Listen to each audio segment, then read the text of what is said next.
carta que o apóstolo Paulo escreveu aos Filipenses, capítulo 2, a partir do primeiro verso. Vamos fazer essa leitura até o verso 11. O título desta mensagem é O Exemplo Sublime. O Exemplo Sublime. Nós estamos percorrendo esta carta. Nós já tivemos a oportunidade de passar por todo o capítulo 1. E hoje nós iniciamos o capítulo 2. A partir do primeiro verso, o apóstolo Paulo diz o seguinte: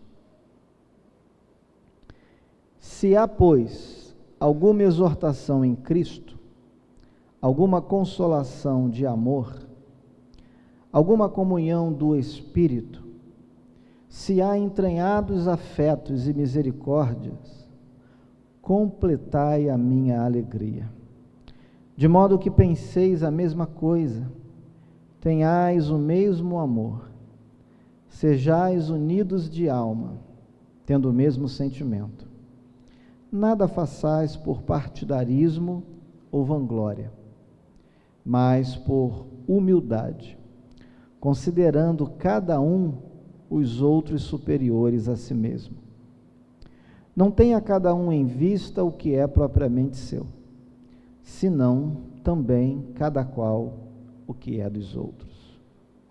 Tende em vós o mesmo sentimento que houve também em Cristo Jesus, pois ele, subsistindo em forma de Deus, não julgou como usurpação o ser igual a Deus. Antes, a si mesmo se esvaziou, assumindo a forma de servo, tornando-se em semelhança de homens, e reconhecido em figura humana, a si mesmo se humilhou, tornando-se obediente até a morte e morte de cruz. Pelo que também Deus o exaltou sobremaneira, e lhe deu o nome que está acima de todo nome, para que ao nome de Jesus se dobre todo o joelho, nos céus, na terra e debaixo da terra, e toda língua confesse que Jesus Cristo é Senhor, para a glória de Deus Pai. Oremos. Senhor, mais uma vez, oramos a Ti, porque sabemos que só o Senhor é capaz de prover tudo aquilo que nós temos necessidade, seja para a salvação, seja para a santificação, para a edificação. Só o Senhor é capaz de nos dar o entendimento necessário e suficiente para a compreensão da Tua palavra. Só o Senhor pode usar o homem para pregar a Tua palavra. Que seja assim nesta noite. Que o Senhor me use. Que o Senhor fale aos nossos corações aqui e agora. Em nome de Jesus Cristo. Amém. Queridos, Paulo tinha uma preocupação com a igreja dos Filipenses. Apesar do apóstolo enfrentar grandes problemas com o Império Romano, a maior preocupação dele não era com o seu julgamento, não era com a sua prisão, não era com as autoridades do império.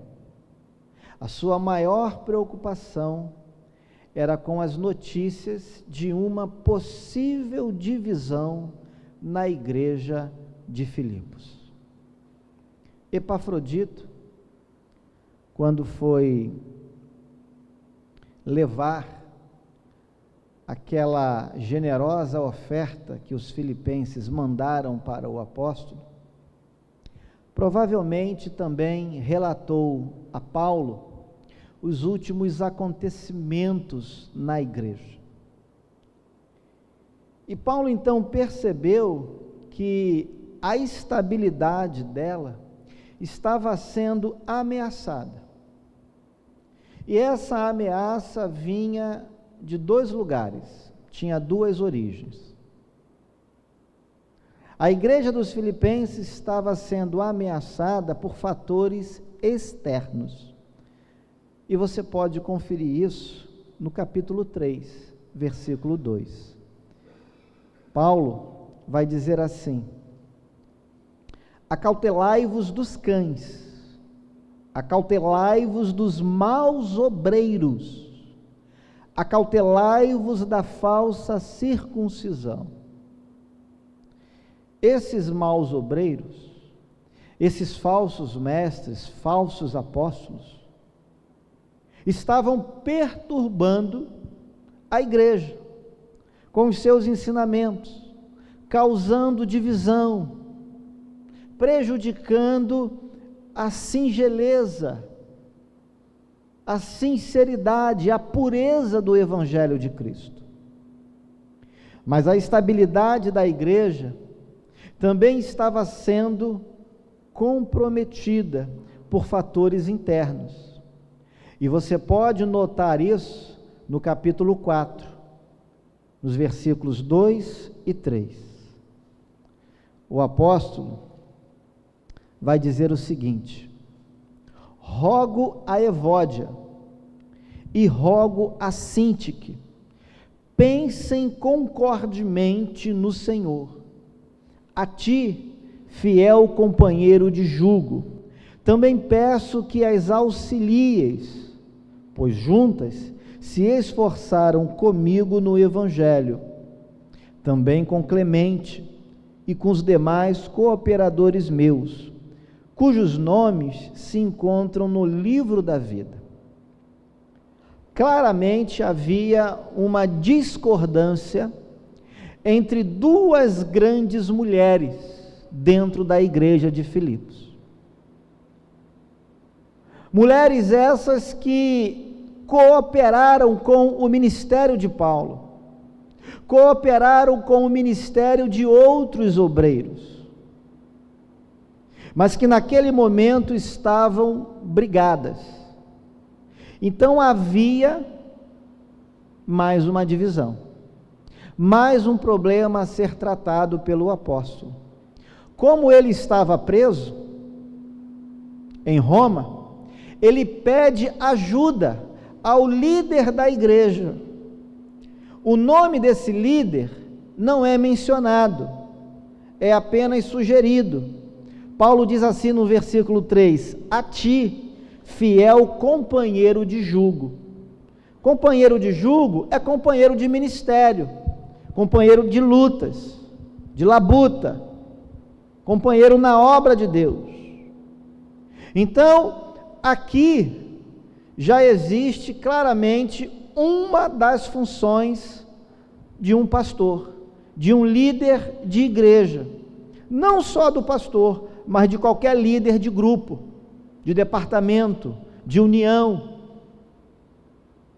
O líder é aquele que congrega, não é aquele que dispersa.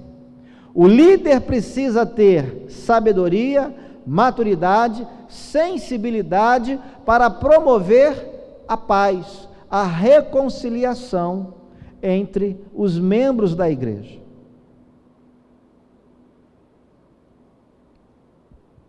Paulo, então, queridos, voltando lá para o capítulo 2, diante desse cenário, diante desse contexto, Paulo, então, faz um apelo aos irmãos da igreja de Filipos.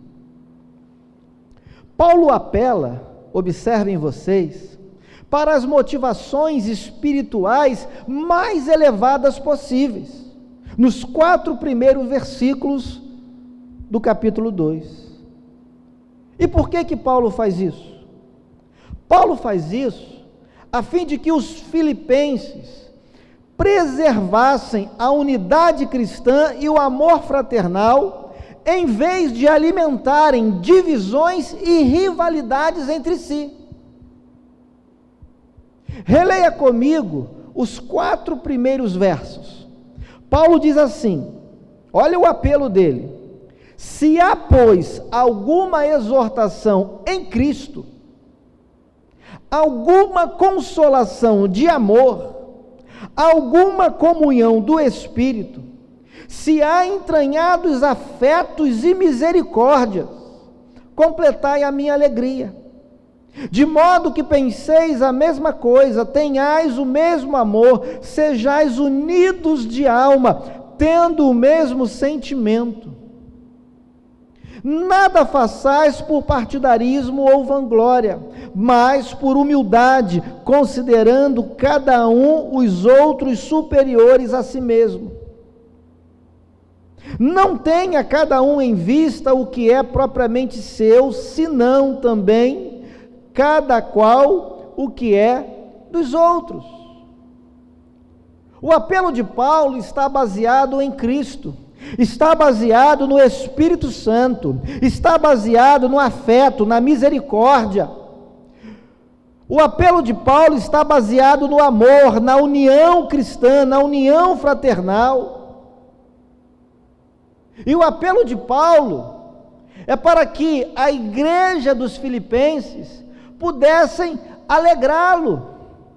Um líder que se preste, que se preze, não fica satisfeito com uma igreja dividida, com ministérios concorrentes entre si.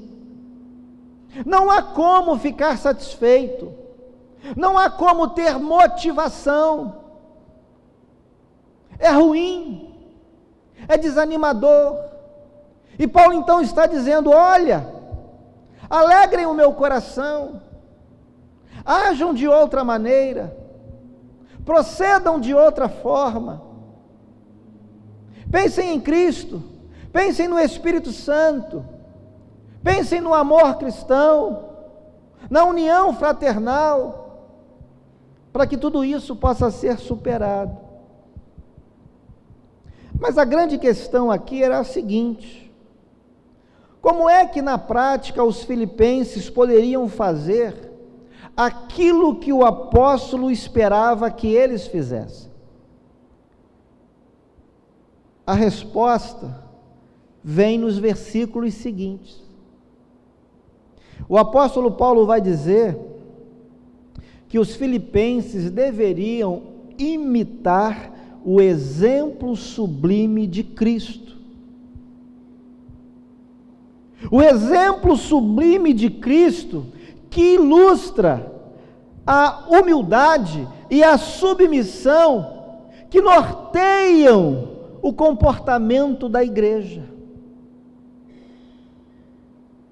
O foco desses 4 primeiros versos está no versículo 3, o verso-chave, o verso áureo aqui. Paulo diz: nada façais por partidarismo ou vanglória, mas por humildade, considerando cada um os outros superiores a si mesmo.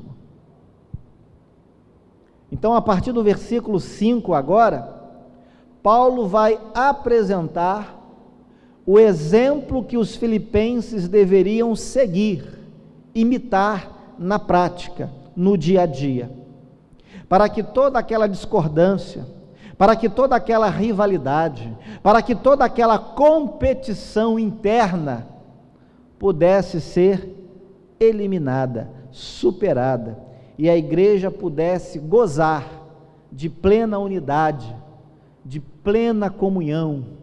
Paulo então sugere, nos versículos 5 e 6, o primeiro aspecto do exemplo de Cristo, do exemplo sublime de Cristo.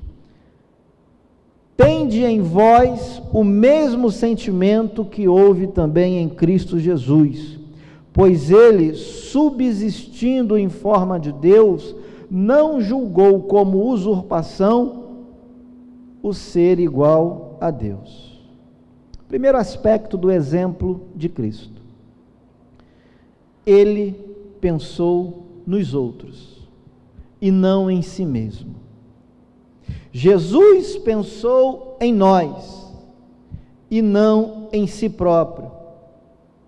Preste atenção numa coisa: Jesus é e sempre foi divino. Jesus sempre gozou da mesma essência do Pai. A Bíblia diz claramente que Jesus é Deus. Portanto, Jesus não tinha necessidade de coisa alguma. Jesus não precisava de nada, porque ele já é o bastante. Ele se basta. Não há nada que eu e você tenhamos de que Jesus necessite. Ele não precisa, ele não tem necessidade de nada do que você, porventura, pense que ele precise. Porém, Jesus não lidou com as suas prerrogativas divinas de maneira egoísta. Não, muito pelo contrário. Jesus empregou os seus atributos divinos em favor da humanidade, em favor de nós. A visão de mundo de Jesus, queridos, era bem diferente de muitas pessoas. A visão de mundo de Jesus estava centrada, focada na necessidade alheia, no socorro do próximo, no bem do outro. Essa era a preocupação de Jesus. É por isso que Jesus, por exemplo, curou enfermos, curou coxos, cegos de nascença. É por isso que Jesus ressuscitou a filha de Jairo. É por isso que Jesus ressuscitou o filho da viúva de Naim. É por isso que Jesus curou a sogra de Pedro. É por isso que Jesus alimentou uma grande multidão com pães e peixes. E vários ali naquela multidão não eram crentes verdadeiramente. Mas Jesus, diz o texto, sentiu compaixão, percebeu a necessidade, a fome, o cansaço, e Jesus então alimenta a grande multidão. Essa era a grande preocupação de Jesus, e nós podemos perceber o contraste entre o Senhor Jesus e o diabo. O diabo sempre agiu de forma orgulhosa, vaidosa. Ao contrário do Senhor Jesus, Satanás, não satisfeito em ser uma criatura excelente, porque a Bíblia diz que ele era o sinete da perfeição divina, mas Satanás, não satisfeito em ser uma criatura esplendorosa, ele quis tomar, usurpar o lugar de Deus. Ele não se contentou em ser uma criatura excelente, ele queria ser o próprio Criador. E Paulo vai dizer aqui que Jesus, subsistindo em forma de Deus, não julgou como usurpação o ser igual a Deus. Jesus entendeu que ele, sendo divino, ele era filho, e como filho, ele devia obediência ao Deus Pai. Ele não quis tomar o lugar do Pai, ao contrário, ele se submeteu à vontade do Pai. Mas há um segundo aspecto, no exemplo sublime de Cristo, que Paulo lista aqui para os filipenses. está no versículo 7. Leia com atenção o versículo 7. Paulo vai dizer o seguinte: antes, ou seja, Jesus, a si mesmo fez o quê?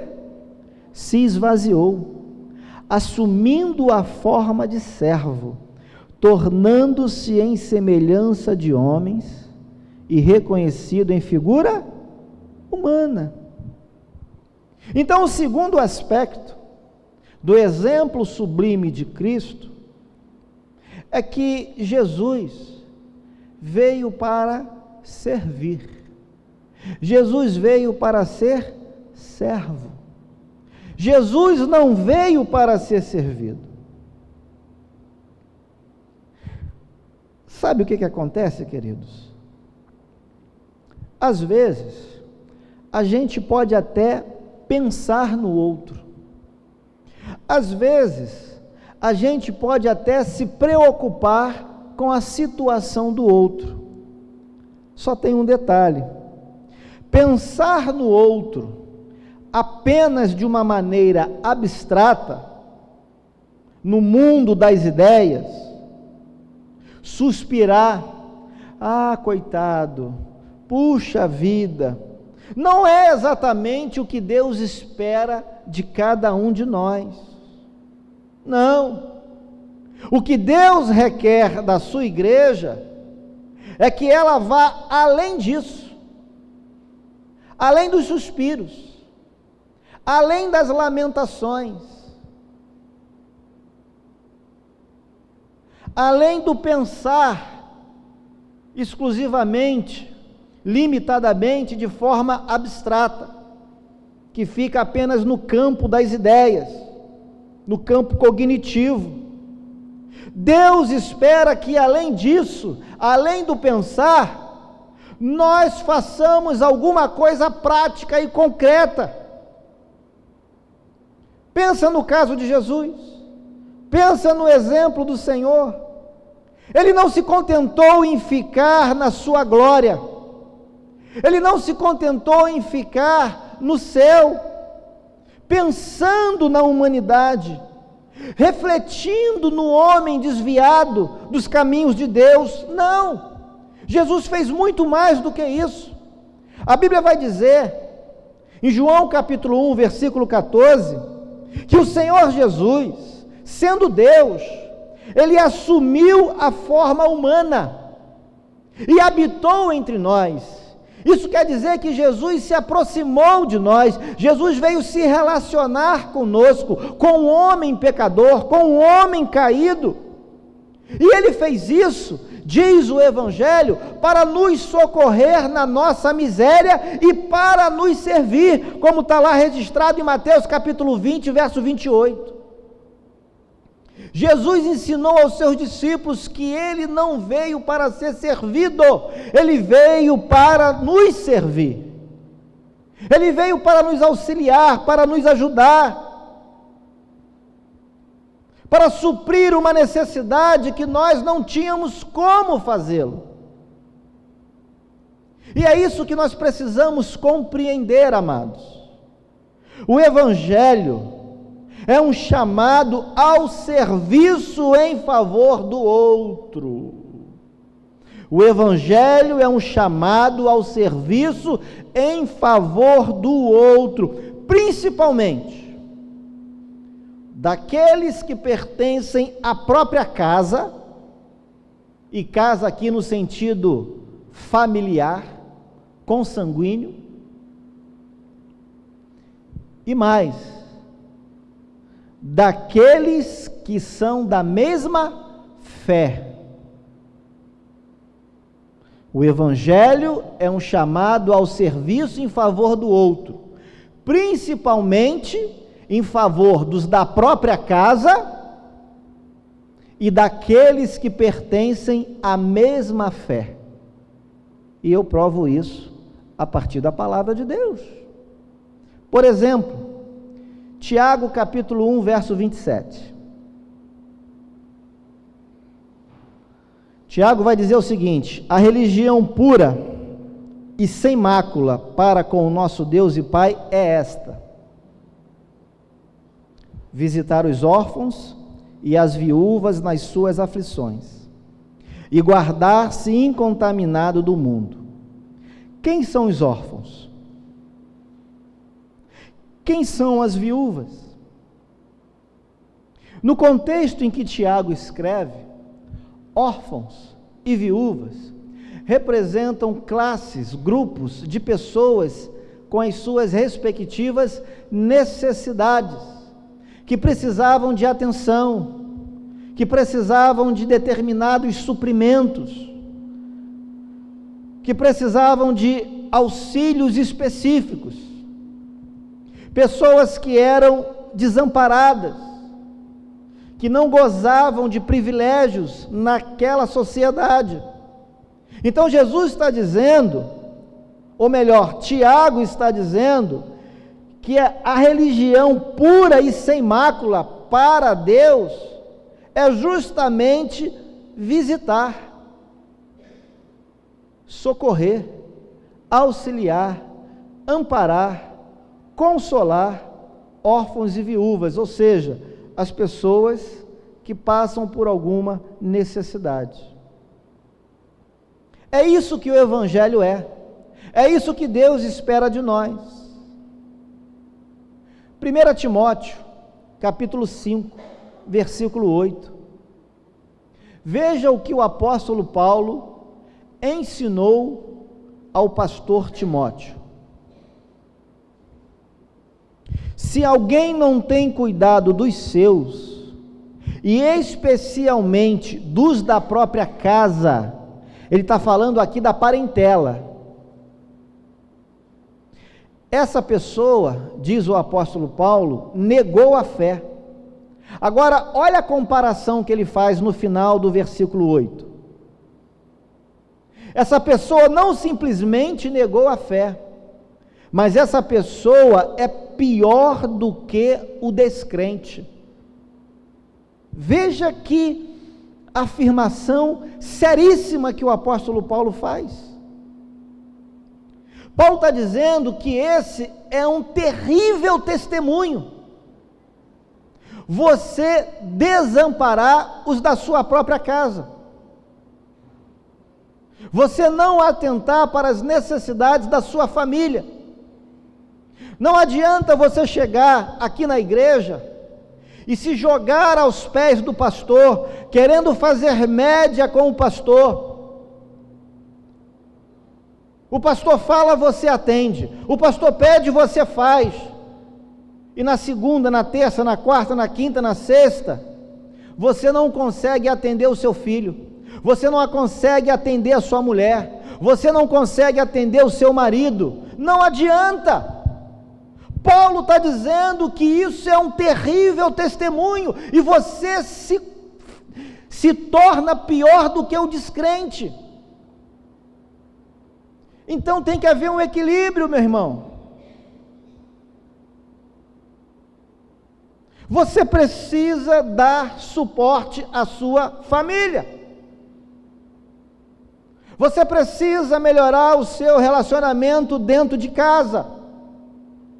Não adianta você querer se apresentar ao pastor cheio de boas intenções, disponível para isso, para aquilo outro, quando dentro de casa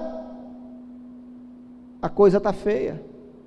Você tem que resolver ali primeiro, você tem que acertar ali primeiro, você tem que dar suporte ali primeiro, aí depois você vem para cá, aí depois você se apresenta para o ministério, depois você se apresenta para a liderança, depois você se apresenta para o serviço, mas tudo começa dentro da sua casa. Não adianta ser uma coisa dentro da igreja e ser outra coisa dentro de casa, porque isso é um terrível testemunho. Terceiro versículo para embasar o que eu estou dizendo, Gálatas, capítulo 6, versículo 10.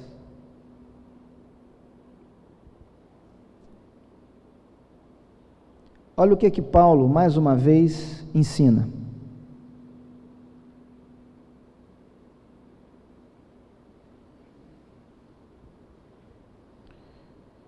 Enquanto tivermos oportunidade, façamos o bem a todos, mas principalmente a quem? Aos da família da fé. A palavra todos aqui inclui crentes e não crentes. Inclui todo mundo. Então a igreja tem que ter um bom relacionamento com a vizinhança. A igreja precisa ser abençoadora.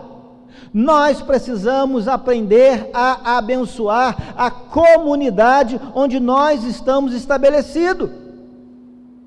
A igreja precisa fazer o bem. Tem condição? Tem possibilidade? Atentando para alguns critérios sensatos, moderados, temos como abençoar, temos como socorrer, temos como ajudar de alguma maneira. Paulo está dizendo, enquanto tivermos oportunidade, façamos o bem a todos, não importa quem é, temos que fazer o bem. Agora, qual é a prioridade? Está no final do versículo 10, principalmente a quem? Aos da família da fé. Se você tiver com recurso escasso, e você tem duas situações para resolver, quem é que você prioriza de acordo com a palavra de Deus? Você prioriza os da família da fé. Se o recurso sobrar, se você tiver condição, você abençoa os de fora. Mas não é para reter, tendo condição, é para abençoar, podendo abençoar, tendo a oportunidade de abençoar, é para abençoar os de dentro e os de fora também. A igreja tem que ser como Jesus, apta, pronta, disposta a servir. Terceiro aspecto, são 4. Terceiro aspecto do exemplo sublime de Cristo, que Paulo dá aos filipenses aqui nesse texto que nós lemos. Versículo 8. Leia o versículo 8. Puder projetar, eu agradeço. Verso 8, diz o quê? Vamos voltar lá para Filipenses 2. Falando de Cristo, Paulo diz o quê? Que ele, a si mesmo, se humilhou, tornando-se o quê? Obediente até a morte, e morte de cruz. Então, o terceiro aspecto do exemplo sublime de Cristo é o sacrifício. É o sacrifício. Jesus se sacrificou. Deixa eu dizer uma coisa para vocês. Muitas pessoas, anote aí, pensam nas outras. Muitas pessoas têm a boa intenção de servir as outras. Só tem um detalhe. Elas querem elas querem servir, desde que isso não lhes custe coisa alguma. Aí é muito fácil. A menor exigência feita, a necessidade do menor esforço, as pessoas retrocedem, desanimam, perdem o interesse do serviço, do ministério, recuam, parece que aquele desejo desaparece. Ah, pastor, eu quero servir. Você quer servir? Você tem disposição para estar aqui? Tal hora? Tal dia da semana? Você tem disposição para ir lá? Para visitar? Para fazer aquilo outro? Você tem disposição? É, pastor, desse jeito não dá. Então, meu irmão, você não tem disposição para servir. Essa é a verdade. você tem disposição para fazer média, para servir você não tem. Essa é a grande verdade nua e crua. Muitas pessoas até estão dispostas, têm boa intenção, mas quando você começa a estabelecer critérios, quando você começa a fazer exigências, e não é exigência de homem, não é exigência por capricho, é exigência para o bem da obra, é uma exigência adequada, pertinente ao reino de Deus, à edificação da igreja, ao bom andamento das atividades, do serviço cristão. Quando você começa a colocar critérios, quando você começa a colocar exigências, necessidades, a pessoa recua, ela não quer. Qual foi o exemplo de Jesus? Não foi esse, não foi esse. Jesus não mediu esforços para cumprir o que lhe cabia. E o que cabia a Jesus? Qual era o papel de Jesus no plano da redenção? Jesus tinha que vir para quê? Para ser sacrificado. Jesus tinha que vir para sofrer. Jesus tinha que vir para ser pregado no madeiro. E ele não desistiu, mesmo sabendo das dores, mesmo reconhecendo a dificuldade do seu papel no plano de redenção. Cabia ao Filho essa particularidade. Morrer naquela cruz não cabia ao Pai, não cabia ao Espírito, cabia ao Filho, mas o Filho não recuou, o Filho não retrocedeu por causa da dificuldade, por causa do sacrifício, muito pelo contrário. Jesus levou o seu ministério às últimas consequências. Tudo isso para quê? Para estar alinhado com a vontade do Pai.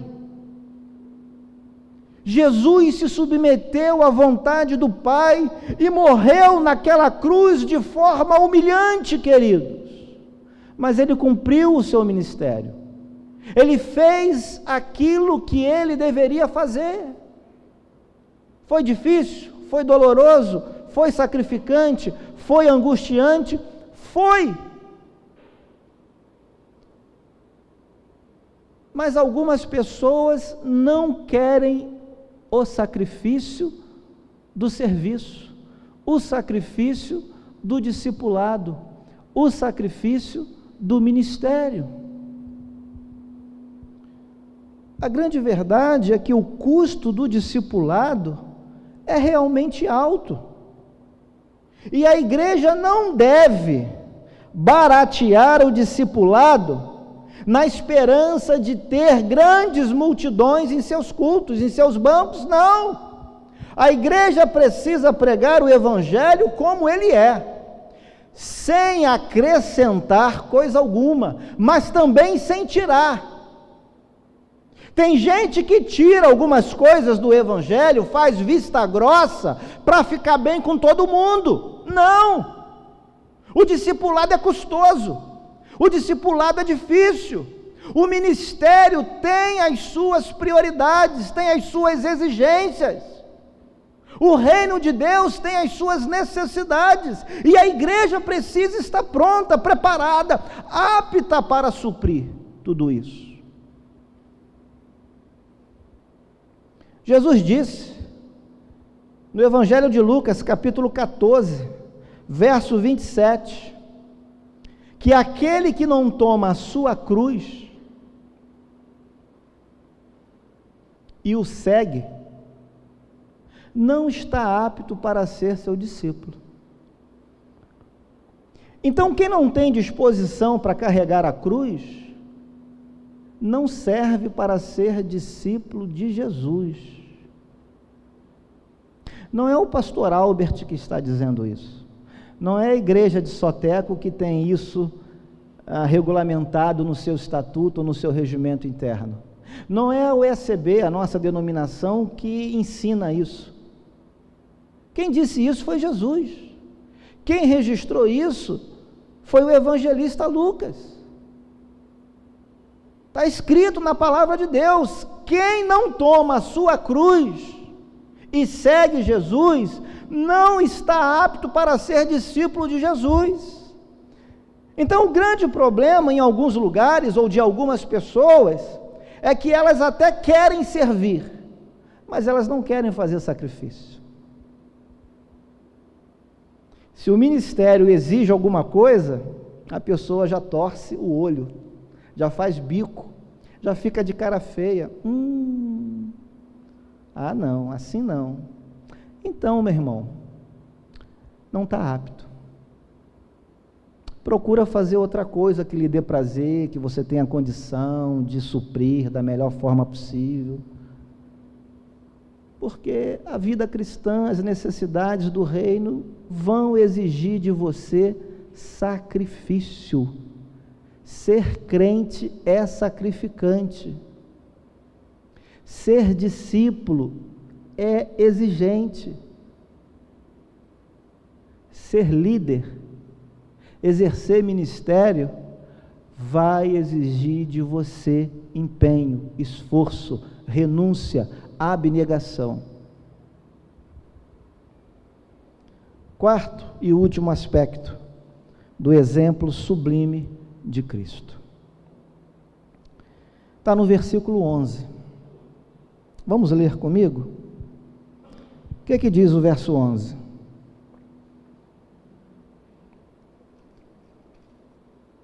A palavra de Deus diz: e toda língua confesse que Jesus Cristo é Senhor.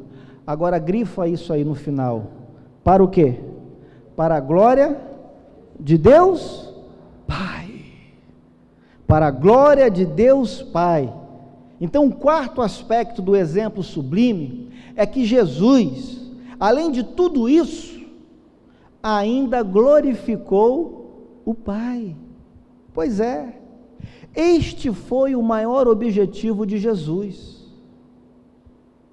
Ao cumprir o seu papel no plano de redenção, ao se humilhar, assumindo a forma de homem, e indo morrer de forma injusta, no nosso lugar, naquela cruz, Jesus fez tudo isso para que o nome de Deus Pai fosse exaltado, para que o nome de Deus Pai fosse glorificado. Esse foi o maior intuito, o maior objetivo de Jesus, e deve ser também o objetivo dos membros de uma igreja cristã.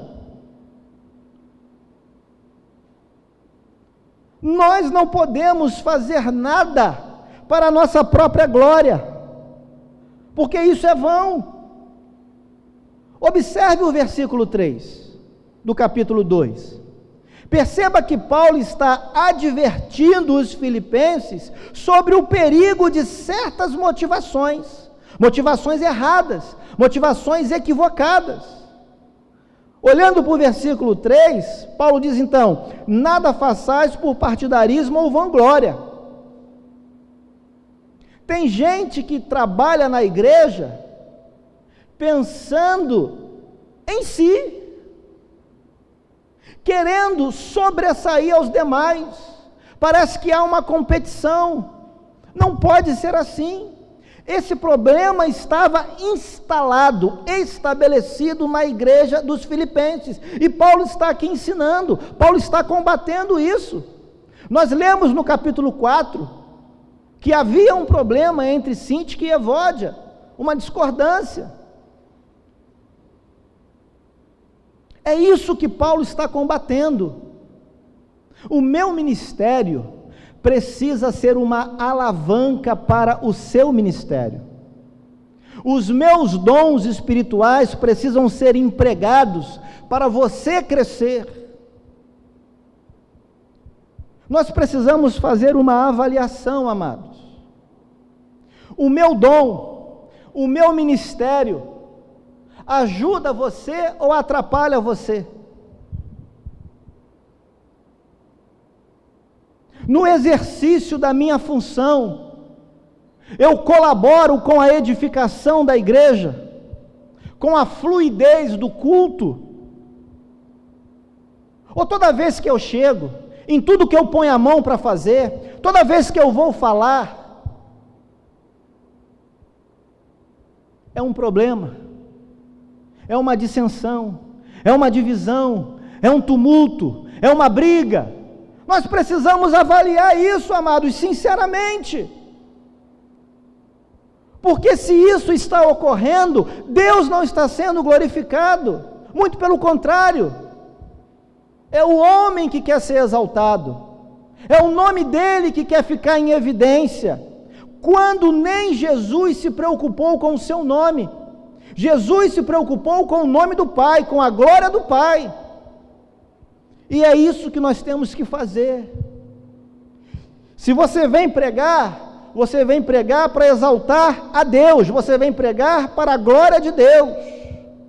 Se você vem varrer a igreja, você vem fazer isso para a glória de Deus, para exaltar a Deus e para colaborar com os irmãos que daqui a pouco vão estar dentro do templo sentados nos bancos. E ninguém gosta de sentar no banco sujo. É ou não é? Então tem que vir alguém limpar o banco para você sentar, para você ficar bonitinho aí, o mais confortável possível dentro do culto. Se você vem cantar, você vem fazer para cooperar com a adoração dos demais. Se você vem consertar alguma coisa na igreja, você tem que fazer pensando na edificação do corpo, em trazer melhorias para os demais. Se você vai operar a mídia, o som, você tem que fazer pensando não em você, você tem que fazer para servir aos demais. O seu dom não é para você, o seu dom é para ser usado em favor do outro. É isso que nós precisamos entender. Nós não nos bastamos, nós não somos suficientes, a glória não é nossa. Nós não estamos brigando uns com os outros, como Evódia e Sintique, lamentavelmente, estavam. E a igreja experimentou problemas nessa área interpessoal. Perceba, irmãos, que a exaltação de Cristo começa justamente pela humilhação dele. Olha o versículo 8, leia com atenção o que está escrito aí. No versículo 8, Paulo diz assim, que Cristo a si mesmo se exaltou. É isso que está escrito? Cristo a si mesmo se exaltou? O que está escrito aí no versículo 8?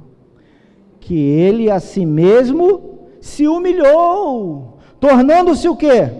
Obediente até a morte, morte de cruz. Agora olha o versículo 9, pelo que também Deus o exaltou sobremaneira e lhe deu um nome que está acima de todo nome, para que ao nome de Jesus se dobre todo o joelho nos céus, na terra e debaixo da terra, e toda a língua confesse que Jesus é Senhor.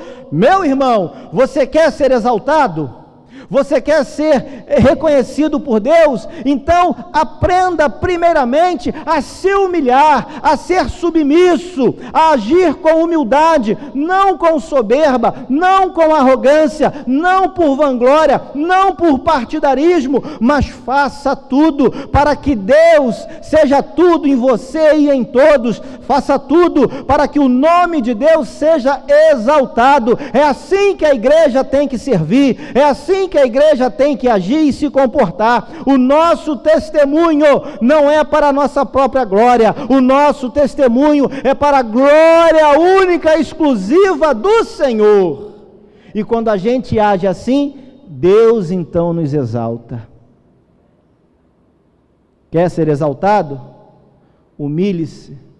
Quer ser exaltado? Obedeça. Quer ser reconhecido? Glorifique a Deus com a tua vida, com o teu serviço, com o teu ministério, com os teus dons. E eu quero encerrar fazendo duas aplicações. A primeira delas,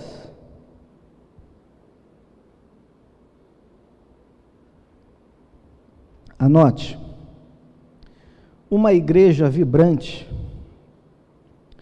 com ministérios pujantes, envolventes, com uma comunhão fraternal empolgante, não nasce da noite para o dia. Essa é a grande verdade. Ninguém pense que uma igreja se constrói dessa maneira no estalar dos dedos. Não, muito pelo contrário. É preciso que os seus membros, todos eles, sem exceção, do pastor ao mais novo, até a criança, ao adolescente, ao jovem, ao junior, é preciso que todos os membros tenham a humildade necessária, a submissão devida e a disposição adequada para servirem uns aos outros. É assim que se constrói uma igreja vibrante. É assim que os ministérios passam a ser envolventes. É assim que a igreja vai atingindo a sua maturidade espiritual, quando os membros se dispõem a servir uns aos outros. Quando a gente entende que nós não somos capazes de fazer tudo, que nós precisamos uns dos outros. Quando nós entendemos que temos que dar o nosso melhor para o bem da coletividade. Não adianta você querer fazer algo superficial. Não adianta você querer fazer alguma coisa sem se comprometer com aquilo. Não adianta. Às vezes é melhor até que não faça, porque talvez traga até problema. Segunda aplicação. Como é que tem sido na sua igreja? Na igreja onde você é membro.